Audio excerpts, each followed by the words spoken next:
Hola, bienvenidos a Entre Semana, donde vemos temas relevantes a la luz de la palabra de Dios. Cuando la Biblia habla sobre crianza de los hijos, provee principios generales que es necesario aplicar. ¿Cómo distinguir las características de cada etapa del desarrollo de nuestros hijos?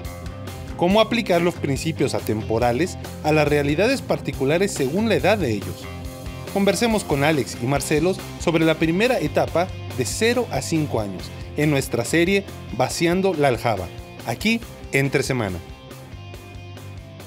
Bienvenido a Entre Semana, una semana más, donde estamos hablando acerca de la crianza de los hijos, vaciando la aljaba. Es como hemos llamado la serie. Recapitulemos, ¿no? Hemos hablado hasta ahora, el primer episodio, con nuestras esposas.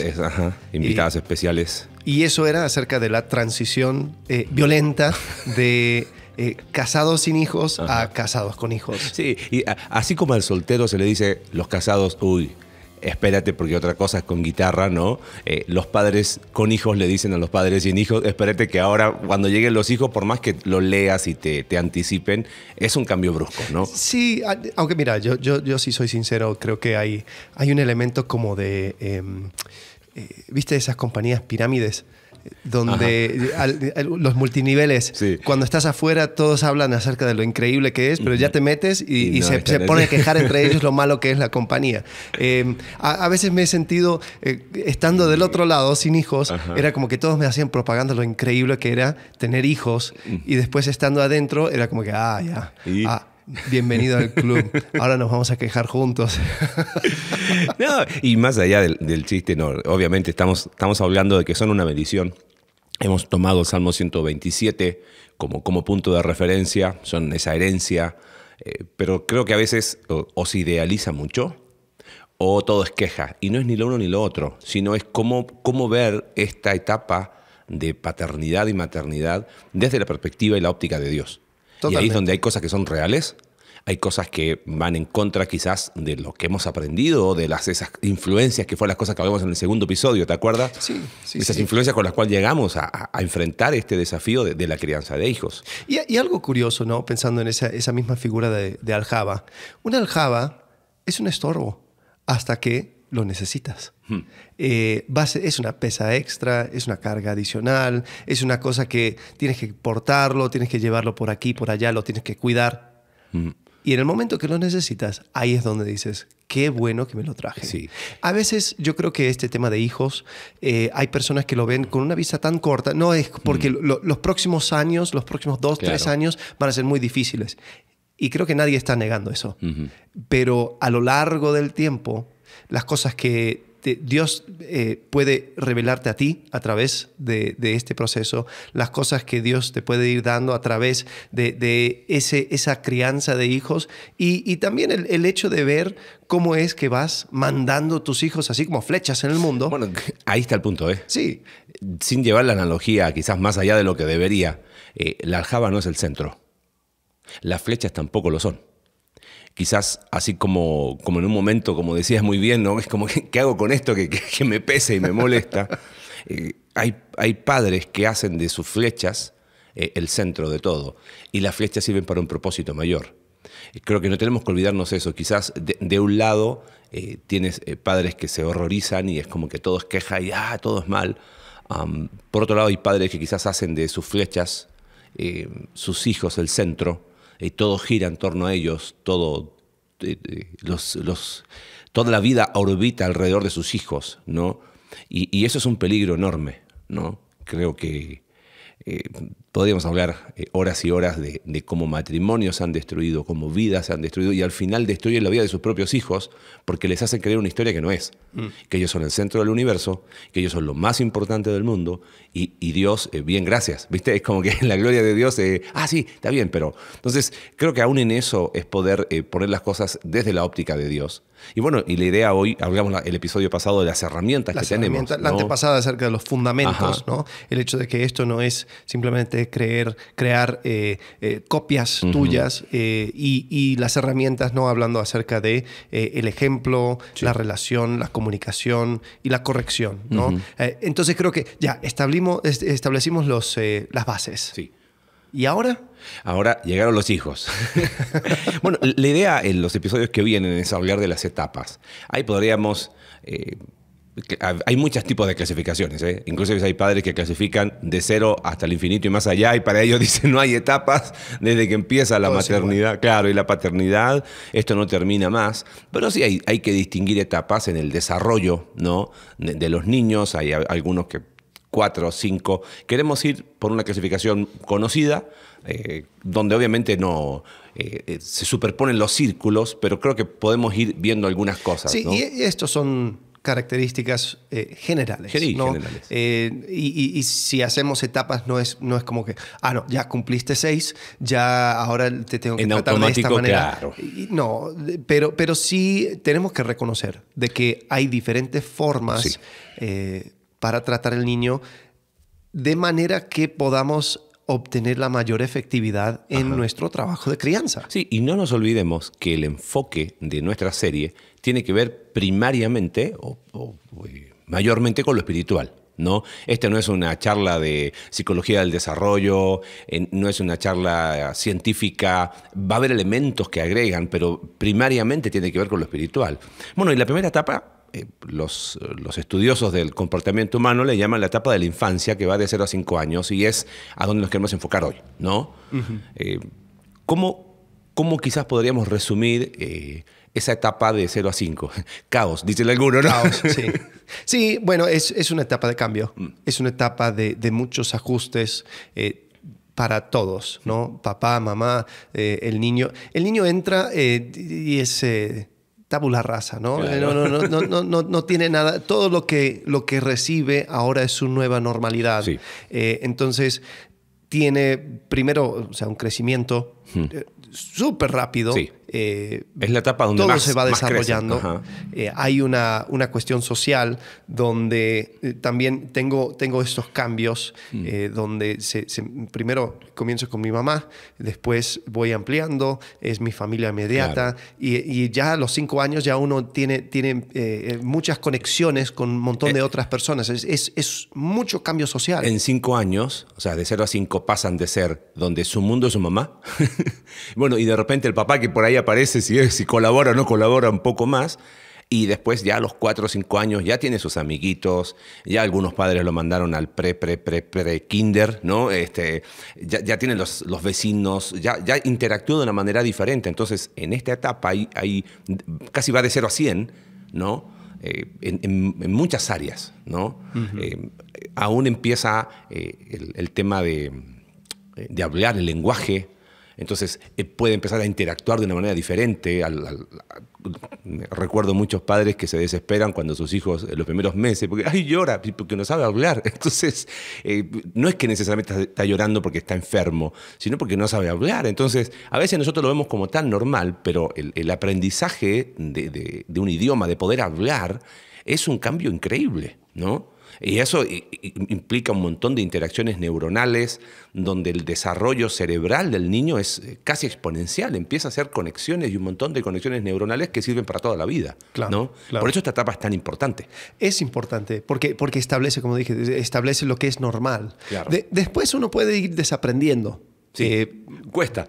Y Se puede. hay que hacerlo. Sí. Pero ¿cuánto mejor ir haciendo ese trabajo difícil desde un comienzo de establecer para este niño lo que es normal y que ese normal vaya de acuerdo con lo que es correcto delante de los ojos de Dios? Permíteme irme por las ramas. Siempre me voy, te pido permiso y al final no, es casi simbólico, pero es que sabes que me quedé pensando en lo que dijiste recién.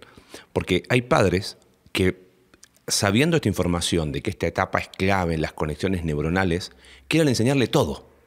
Y es como que si lo hago bien ahora, eso es garantía de éxito después.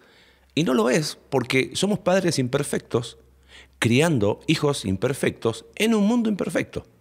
Por lo tanto, no podemos esperar que por más que hagamos toda la chamba bien, va a haber resultado garantizado. Quizás va a haber una mayor probabilidad pero de que nuestros hijos van a tener que desaprender cosas que nosotros les enseñamos, va a ser así, porque probablemente en algunos años más vamos a decir, oye, ¿cómo hice eso? ¿Cómo le enseñé eso a mi hijo? De que tus hijos van a necesitar terapia, eso ya, dalo por hecho, ¿no? Podemos dar algunos teléfonos de algunos terapeutas muy buenos, pero es así. O sea, porque hay padres como que se obsesionan en esta edad y quieren enseñarles todo y que sean perfectos. Sí, y después, ¿viste? o sea, la clase de desarrollo temprano, donde les expone a Sí. los Y son colores. buenas Sí, y ayudan. pero yo creo que con que se establezca una base, todo lo demás es añadidura, ¿no? Bueno, ¿cuál sería la base? Porque ese es el último aspecto que nos Claro, falta, ¿no? Sí, la base es de que hay una autoridad, de que el niño está bajo autoridad. ¿Dirías que esa quizás es la lección más importante desde el punto de vista espiritual? O sea, Sí. Hablaste de cambios físicos, hablamos de cambios sociales, intelectuales, pero desde el punto de vista espiritual, quizás lo que acabas de mencionar sería la lección más importante, ¿no? Es la lección más importante. Y la autoridad no proviene de ni siquiera papá y mamá. Eso quizás es, o sea, aún en esa misma etapa hay como mini etapas, ¿no? Quizás los primeros años, quizás hasta los 2, 3 años, es obedece a papá y mamá porque lo dijeron. Claro. Ya cuando tienen un poco más de entendimiento comprensión. abstracto, Ajá. se puede decir, obedece a papá y mamá porque papá y mamá también tienen que obedecer a bajo Dios. autoridad, claro. Y Dios nos habla de que nosotros debemos de corregirte para que tú puedas ser sabio. Sí. Ahora, esas son conversaciones que también uno va teniendo a su nivel, pero eso es la lección final. Eso también requiere mucho de los padres, porque significa que el padre no puede actuar de una forma unilateral y como se le da la gana, porque también tiene que reflejar el carácter de Dios. Claro. No, y quizás pensando en eso en cuanto a autoridad, eso demanda un desgaste en esta etapa que muchas veces hace que se tire la toalla, ¿no? Porque, ¿qué implica para el niño que comunicarle que está bajo autoridad? Implica que tiene que obedecer. O sea, la obediencia no es la meta en sí, sino es el resultado de que el niño está bajo autoridad. No sé si me estoy explicando, me confundí, pero porque a veces pensamos que el niño, la meta para esta etapa es que el niño sea obediente. Entonces tenemos un montón de libros que te explican cómo criar hijos felices y obedientes. Eso, además de ser súper hiperconductual, no nos lleva a ninguna parte. Eso es sí, bueno para los perros. Claro, absolutamente. Pero para los hijos no. Hay dimensiones conductuales necesarias. Ahora, si yo entiendo que la meta es que ellos comprendan que están bajo autoridad, la obediencia es el fruto de eso. Porque el mundo real es que ellos van a estar siempre bajo autoridad.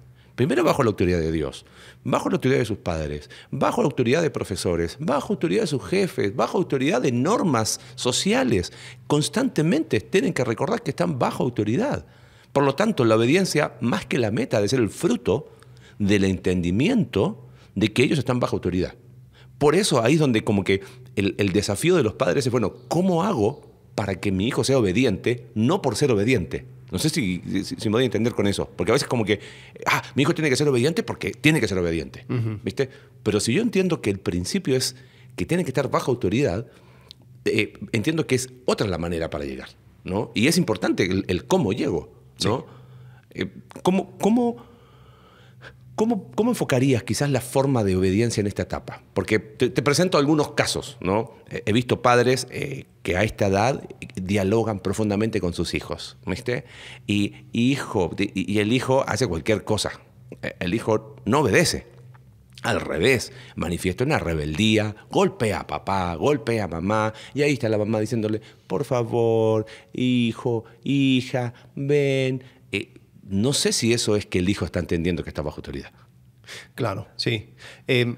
Yo creo que la primera cosa que hay que entender en cuanto a autoridad es, y lo hablamos la semana pasada, ¿no? De acción, reacción, acción, consecuencia, ¿no? Esa dinámica. Y creo que es chistoso, no sé, se me acaba de ocurrir. ¿Viste? Y es... Aquí me toca mi rama, ¿no? Es interesante que en Gálatas habla acerca de la ley como el ayo, ¿no? Que nos guía a Cristo. Y quizás, no sé, tal vez hay algunas claves de crianza de hijos en la manera en que Dios se va presentando al pueblo de Israel, ¿no? Cuando se presenta a Moisés, le habla y dándole confianza de que, hey, yo estoy contigo. Yo soy el que soy. Tú te vas a enfrentar con cosas, pero yo te voy a acompañar. Después a Israel le enseña, yo te voy a salvar. Yo soy tu protector, quien te cuida. Ahí está la columna de fuego, ¿no? En la nube. Yo te cuido. El cuidado y la seguridad viene de mí. Yo estoy entre ustedes. Pero después empieza a enseñarles de que esto no es sin condiciones. Les lleva a la montaña y les empieza a decir, mira, si tú quieres... Ahora, los hijos no tienen opción, pero por lo menos a Israel le dice... La analogía está buenísima. Sigue. Si vas a estar en esta relación, esto viene con consecuencias y con bendiciones. Sí. Si tú sigues, hay bendición. Si tú desobedeces, hay consecuencias. Cuando ya llegamos a Deuteronomio y están por entrar a la tierra... Ahí les pone sobre una montaña y otra montaña. Es súper interesante. Pues, sí. En una montaña dice, mira, la mitad del pueblo se va a poner en esta montaña y van a gritar las bendiciones. Si uno obedece. Entonces, estas son las bendiciones. Y después, en otra montaña, era la mitad del pueblo gritando las maldiciones. Y si desobedeces esto. Entonces, era como que Dios mostrándole de forma súper didáctica. Sí. Escoge la vida. La vida, Escoge, claro. Pues, la vida. Ni siquiera escoge lo que quieras. Correcto. Entonces, yo creo que la primera cosa que hay que inculcar al niño es, hijo, hija, tú tienes que escoger la vida. Pero si no lo escoges, hay castigo. Hay consecuencias. Me encantó la analogía que hiciste y quiero rascar un poquito ahí para quizás profundizar un poco en lo que es figura de autoridad.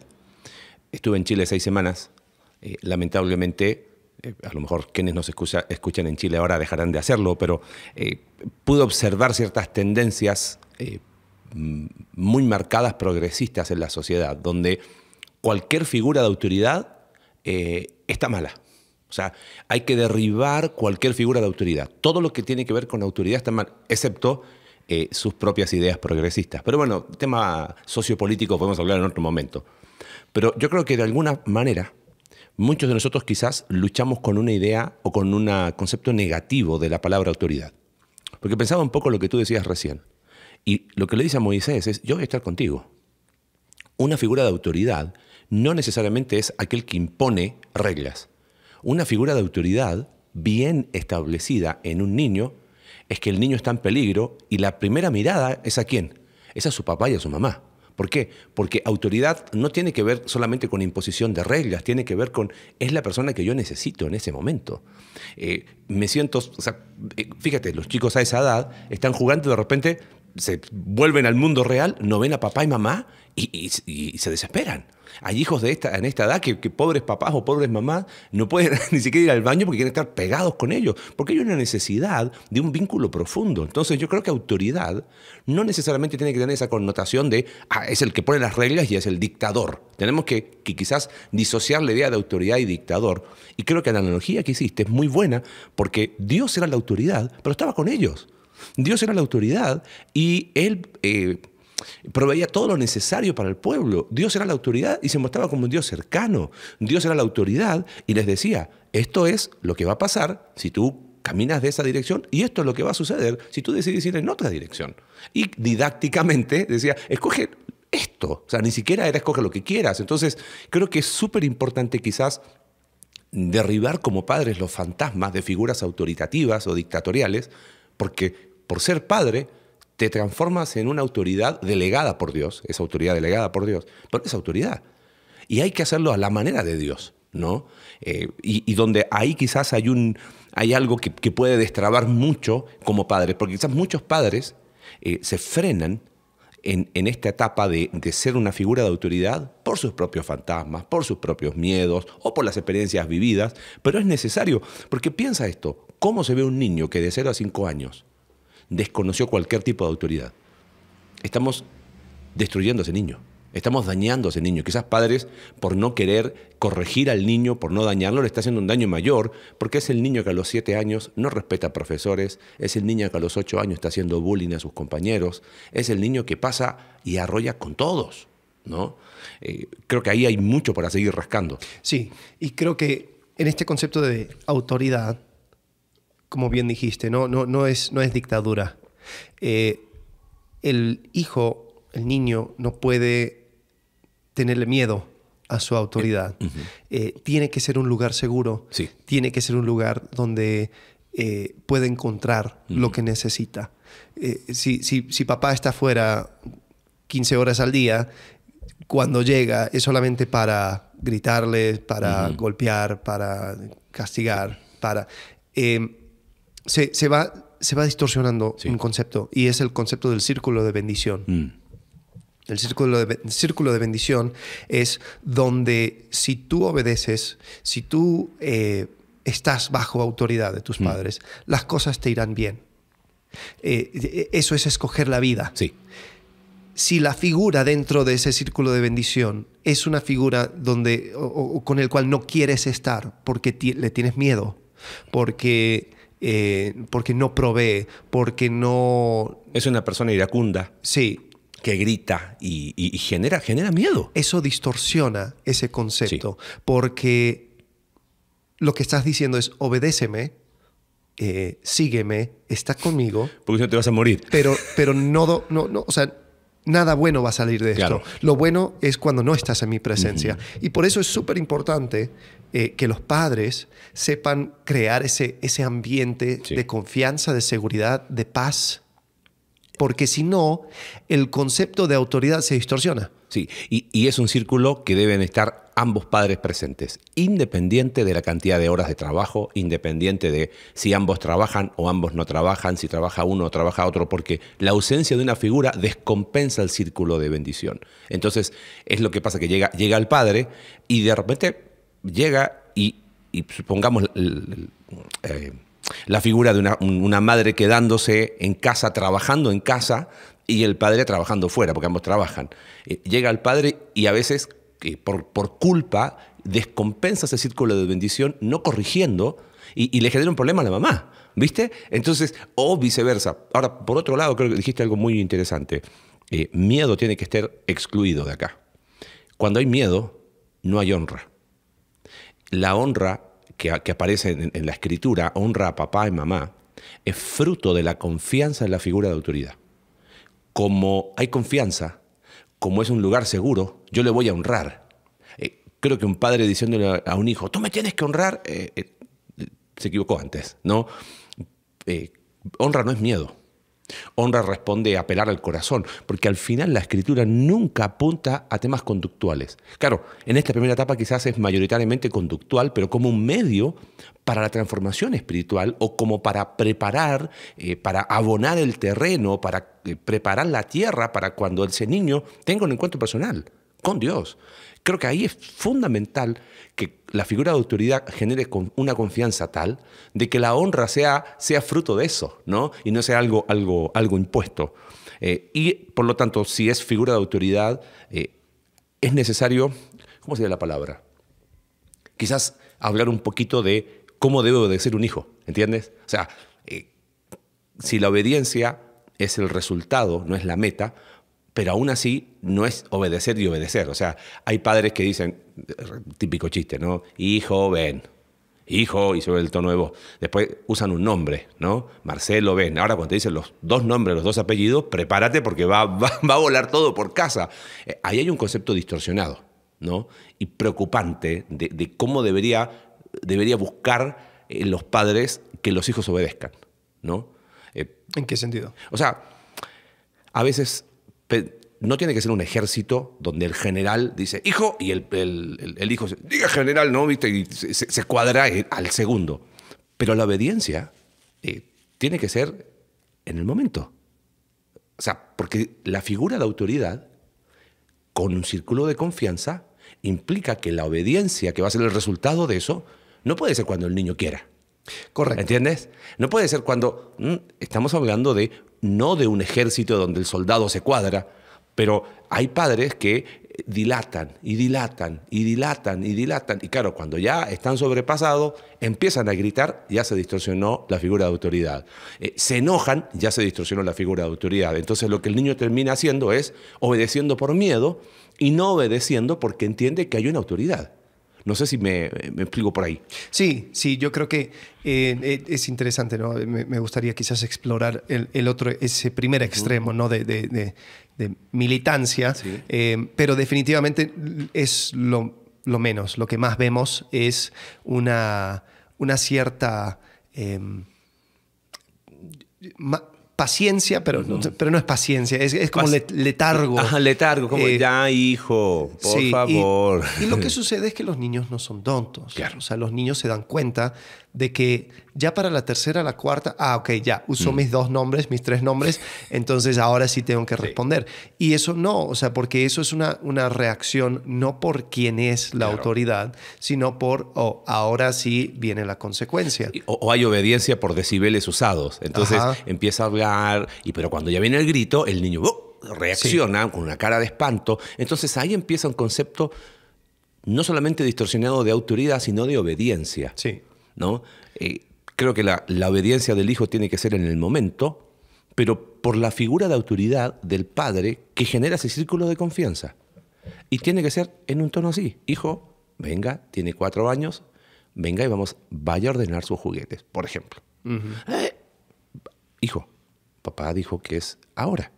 El tema es, claro, si sumamos todo el contexto, generalmente lo hacemos enojado, rápido, o a veces, ¿sabes qué? Es desgastante tener que hablar. A ver, hijo, ven, quiero que lo hagas. ¿Sabes qué? Lo hago yo. Y ahí está la mamá haciéndolo, el papá haciéndolo, o pidiéndole al hermano mayor que lo haga. porque lo que se busca es quizás... está equivocado el enfoque, ¿no? Sí, y el problema con esperar hasta que ya estás enfurecido es que cada interacción con papá y mamá como autoridad, donde tienen que sacar la tarjeta roja, donde tienen que imponer o hacer mostrar su autoridad, es siempre con enojo. O sea, nunca tienen la oportunidad de presenciar una instrucción con calma o aún la consecuencia. O sea, hablamos, en esta etapa es donde se usa la vara. Sí. Muchas veces la vara se da con enojo. Claro. ¿Por qué? Porque ya es la quinta vez, ya es la 6ª vez que digo lo mismo y no me haces caso. Ahora sí te voy a dar. La vara no es el último recurso, entonces. No. Claro. Y es algo súper interesante cuando tú logras hacerlo sin enojo. Y dices, hijo, esto fueran las consecuencias. Yo te dije tal, ¿hiciste tal? No. Y a Ben le estoy tratando de enseñar eso. Le digo, hijo, cuando obedeces, hay bendición. Cuando desobedeces, ¿qué hay? Me dice, consecuencias. Sí, mira, te voy a tener que disciplinar. Sí. ¿Por qué? ¿Por qué te voy a disciplinar? Esto ya es entrando quizás a las cosas más específicas. Trato de tener una pequeña conversación con él para que él entienda de que la disciplina no es porque papi está enojado. La disciplina es porque desobedeciste. Yo te dije que hicieras esto y tú lo hiciste. No. Entonces, ¿qué tengo que hacer, Ben? Disciplinarme. Okay. Te voy a disciplinar, Ben. ¿Y qué vas a hacer la próxima vez? Esa es la próxima pregunta. ¿Qué vas a hacer la próxima vez? No, te voy a obedecer. Ok, Ben. Entonces le doy, llora y todo. Y después digo, Ben, a ver, tú sabes que yo te amo. Y quiero que tú hagas esto. No sé si lo cacha todo, pero yo quiero que tú seas sabio. Ben, dame un beso. Entonces le pido que me dé un beso para que él no esté manifestando rencor en su corazón. Si lo manifiesta, significa que no entendió la lección. Exactamente. Entonces tenemos que continuar ahí. Si te contara historias de eso, pero qué bueno que lo conceptualizaste con un ejemplo. Y creo que si podemos quedarnos con esto, quienes nos escuchan, quédate con esto quizás es la parte más importante de esta etapa, porque pensando un poco en lo que contaste recién, hacerlo demanda consistencia. No depende de mi estado anímico. O sea, es llegar a la convicción de que voy a enseñarle a mis hijos ciertos principios en una relación de confianza y amorosa. Pero estás haciendo algo más profundo todavía, porque le estás enseñando el Evangelio antes de que lo puedan creer. Estás sembrando en ellos los principios del Evangelio, porque el Evangelio habla de que estamos bajo autoridad y que nosotros quebrantamos esa autoridad y que por quebrantar esa autoridad tenemos consecuencias espirituales profundas. Bueno, de alguna manera, en esta etapa, la corrección es un microcosmos de lo que es el Evangelio. Hay una autoridad, sí, delegada por Dios, que no quiere destruirte, pero te tienes que hacer cargo de tus consecuencias. Va a haber, y podemos mantener una relación sobre la base de la confianza y el amor. Entonces, de alguna forma, tú estás haciendo un acto de fe como padre, ¿no? En saber y creer y confiar en Dios, que lo que tú estás haciendo lo está preparando para. No es una modificación conductual, simplemente es sembrar en el corazón los principios esenciales del Evangelio. Y eso implica un acto de fe de los padres. Yo creo que ahí hay algo, de forma muy personal, en algún momento tuvimos una crisis como padres, sobre todo Cindy Marcela tenía 3 años y era como, ¿qué hacemos con nuestra hija? ¿Viste? Y Cindy pidiendo consejo, vivimos en Argentina en ese tiempo, la mujer que habló con ella le dijo, es que lo que pasa es que esto al final es un acto de fe. Porque como no hay resultado garantizado, yo creo en Dios sobre lo que Él enseña para mí como padre en cuanto a la corrección, sabiendo que eso lo prepara para cuando se encuentre con Dios. Entonces, el acto de fe de los padres, quizás muchos padres se traban en la corrección en esta etapa, quizás porque no hay fe en eso. Y por otro lado, es el beneficio para el hijo, porque al preparar ese corazón, no hay consistencia entre el mensaje del Evangelio que va a entender con lo que ha vivido hasta ahora. Por eso creo que es importante esa consistencia, ser paciente, no perder la fe y nunca permitir que la presión social modifique lo que la Biblia enseña. Creo que eso es fundamental, porque hay padres que como que, ay sí, pero ¿qué va a pensar el vecino? Ay sí, pero es que mi mamá va a decir esto, es que mis papás, es que los tíos, y como que se mete toda la familia. Sí, y la opinión de Dios es como, bien, gracias, ¿no? Y es curioso, ¿no? Yo he visto cómo es que personas que están en contra de la disciplina y critican a sus hijos o critican a otros familiares que dicen, no, yo voy a criar a mis hijos de esta forma, no, como le vas a dañar, vas a dañar su desarrollo social, bla, bla, bla, bla, bla. Con el paso del tiempo, se dan cuenta de que esos hijos son los que terminan siendo formados y terminan siendo un deleite estar alrededor de ellos.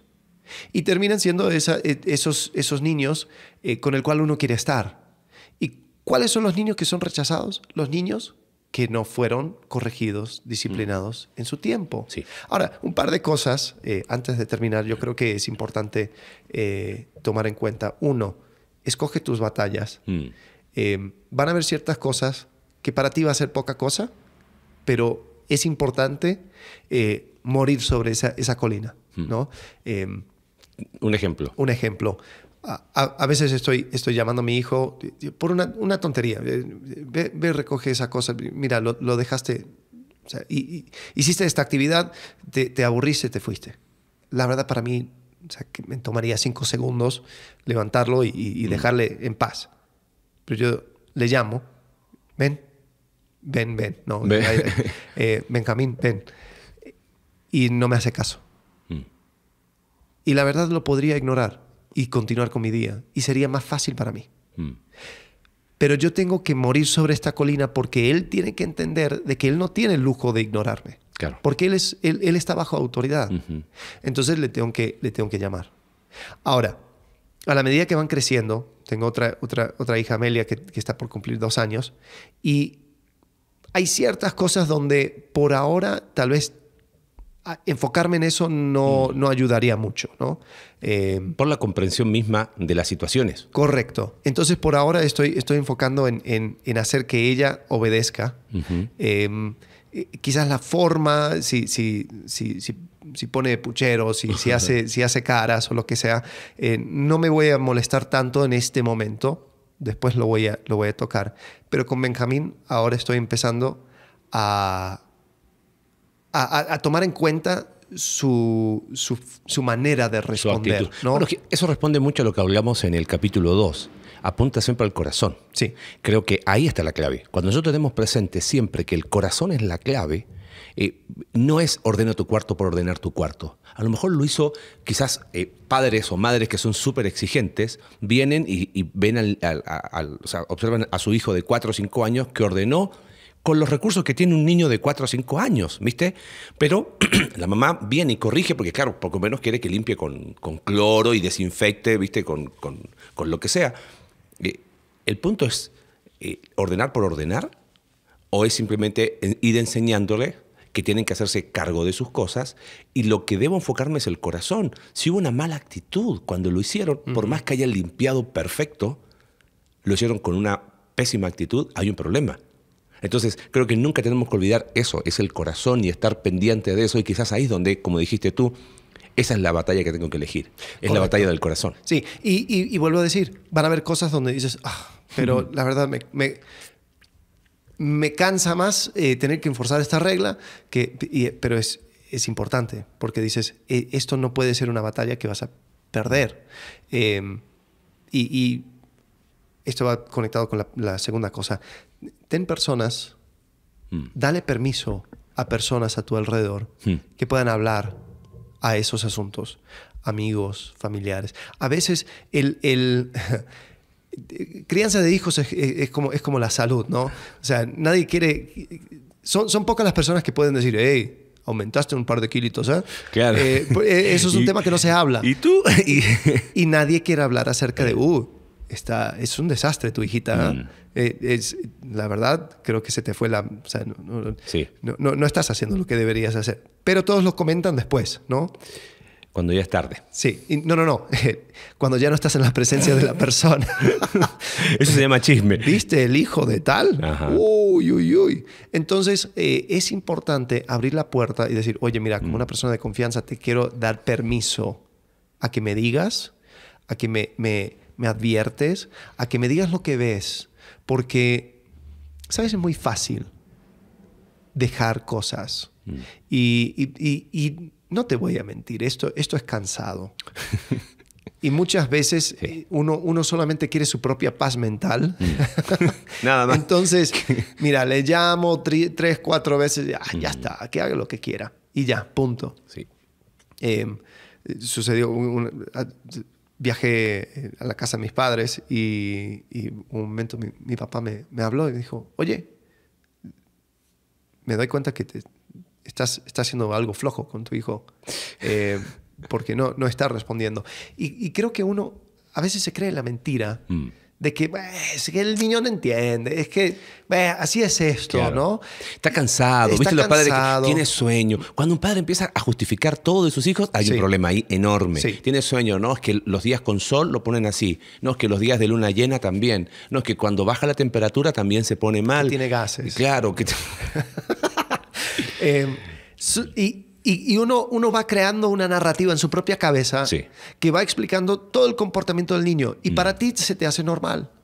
Pero si tú no tienes personas a tu alrededor que puedan hablar de decir, oye, se me hace que se te está aflojando un poco la mano. Sí. Y es curioso. En esos días dijimos, bueno, sí, tienes razón. Vamos a enfocarnos más en esto. En 2 días ya... Como que ya había mejor respuesta. Esos ajustes sí se pueden hacer. Totalmente. O sea, uno a veces cree la mentira de que, bueno, así va a ser. Así es mi hijo, así es mi hija. No, así es porque tú no estás siendo consistente en dar esa figura de autoridad y en exigir obediencia. En ese sentido, a la primera, sin excusas, sin demora, sin dar largas, sin puchero. Y creo que eso es importante. Pero eso se va a dar cuando tú puedes tener personas a tu alrededor que te pueden también advertir. Sí, creo que el consejo que acabas de dar es increíble y pienso en un texto bíblico. Y ¿sabes qué? Y quizás con esto ya vamos cerrando, ¿no? Como dijiste recién. Porque a mí me pone muy triste ver a veces padres que van a fuentes de información y fuentes de sabiduría en cualquier lugar, menos en la Escritura, y menos en personas que quizás puedan acompañarles, como dijiste tú.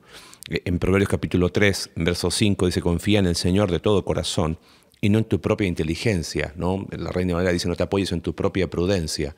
Reconócelo en todos tus caminos, Él allanará tus sendas, no seas sabio en tu propia opinión. O sea, confianza en Dios implica el saber que no sé todo, pero que no todo va a llegar por revelación divina. El cuerpo de Cristo es parte. Creo que hay una oportunidad hermosa para que padres puedan acudir no a padres que les puedan pontificar. No, mis hijos son perfectos, yo nunca los corregí y mira, mis hijos nunca se equivocaron. No, busca padres que tengan heridas o tengan cicatrices y no tengan miedo a mostrar esas cicatrices, ¿no? Eso por un lado. Y por otro lado, saber entender que hoy tenemos un acceso a información increíble. Tú buscas en internet cómo enseñarle esto a un hijo de 3 años y 4 meses que nació en primavera en el hemisferio norte y vas a encontrar información. Pero qué interesante, a lo mejor nunca lo había visto este pasaje en cuanto a crianza de hijos, por 1 Corintios, cuando Pablo habla dónde está el sabio y dónde está el erudito, dónde está el filósofo de esta época. Ya que Dios, dice, en su sabio designio dispuso que el mundo no le conociera mediante la sabiduría humana, tuvo a bien salvar mediante la locura de la predicación a los que creen.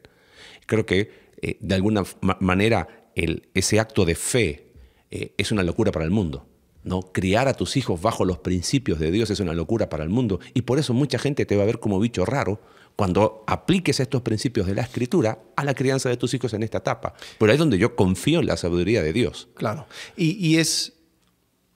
Sería chistoso si no fuera tan trágico el hecho de que la ciencia y la manera del día, ¿no? de criar a los hijos, si tú esperas 50 años, ya se burlan de eso. Había un psicólogo llamado B.F. Skinner y él hablaba acerca de la crianza de los hijos y decía, a los hijos uno le tiene que tratar como adultos y no hay que mostrar tanto afecto. Cuando se levanta por la mañana tienes que darle un apretón de manos al niño y decirle buenos días, hijo. Y eso era la sabiduría de ese tiempo. Y ahora uno lo mira y se ríe, se burla, dice, qué tontos. Pero ¿sabes qué? Los que le hicieron caso y siguieron todo lo que él dijo, después, o sea, los hijos se tuvieron que llevar las secuelas. Claro. Entonces, claro, un psicólogo se arma cualquier cosa y después tiene el lujo de decir, ups, no, así no fue. La ciencia cambió. La ciencia cambió. Pero lo que no cambia es la palabra de Dios. Sí. Y si nosotros podemos ser fieles a esos principios, créeme que hay generaciones tras generaciones tras generaciones que lo pusieron en práctica y pudieron ver cómo eso fue llevando a sus hijos a una relación con Dios que les llevó a sentirse plenos. Pero todo comenzó con esa primera etapa, poniendo el fundamento, dándoles a entender qué es normal y qué significa estar bajo autoridad. Sí. Así que, bueno. Bueno, no te desanimes, ánimo, contáctanos, escríbenos. No tenemos muchos recursos, pero estamos colocando todas nuestras notas para compartirlas al final de esta serie, para que quede como un documento que puedas acceder. Hemos puesto links de libros, de recursos. Entonces, queremos seguir aprendiendo juntos, ¿no? y generar una comunidad a través de Entre Semana donde podamos ayudarnos los unos a los otros. Así que, gracias. Nos vemos próximo jueves. Hasta luego. Gracias por acompañarnos en un capítulo más de Entre Semana. Recuerda que puedes seguirnos a través de nuestra página web Iglesia Conexión Vertical /Entre Semana, Spotify, Apple Podcast y Google Podcast. Hasta la próxima.